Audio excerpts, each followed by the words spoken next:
Keshod railway station યાર્ડમાં park કરેલી bike ચોરીની ઘટનામાં પોલીસ ફરિયાદ નોંધાતા તપાસના અંતે પોલીસે ગેરેજ ચલાવતા એક શખ્સને બાઇક સાથે ઝડપી પાડી ધોરણસર કાર્યવાહી હાથ ધરી છે।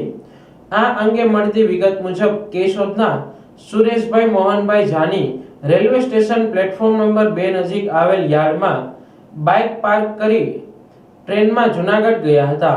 તેઓ 4 કલાક બાદ કેશોદ પરત ફરતા તો મૂળ જગ્યાએ બાઇક જોવા ન મળી હતી। આથી તેમણે શહેર તેમજ આસપાસમાં શોધખોળ હાથ ધરી હતી। અંતે બાઇકની ચોરી થયાની શંકા જતા કેશોદ રેલવે પોલીસમાં ફરિયાદ નોંધાવી હતી।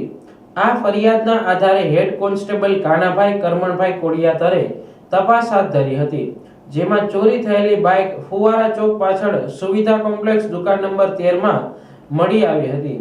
પોલીસ તપાસમાં પ્રશાંત મહેન્દ્રભાઈ ઠાકર નામનો શખ્સ ઓટો ગેરેજ ચલાવતો હોય તેણે જ બાઇકની ઉઠાંતરી કરી હોય તેવું કબૂલાતમાં પોલીસે બાઇક સાથે તેને ઝડપી પાડી કેશોદ રેલવે પોલીસ સ્ટેશન લાવવામાં આવ્યો હતો, જ્યાં પૂછપરછ બાદ જૂનાગઢ રેલવે પોલીસ સ્ટેશનને હવાલે કરાતા પોલીસે આરોપીને કોર્ટમાં રજૂ કરવા સહિતની આગળની કાર્યવાહી હાથ ધરી છે।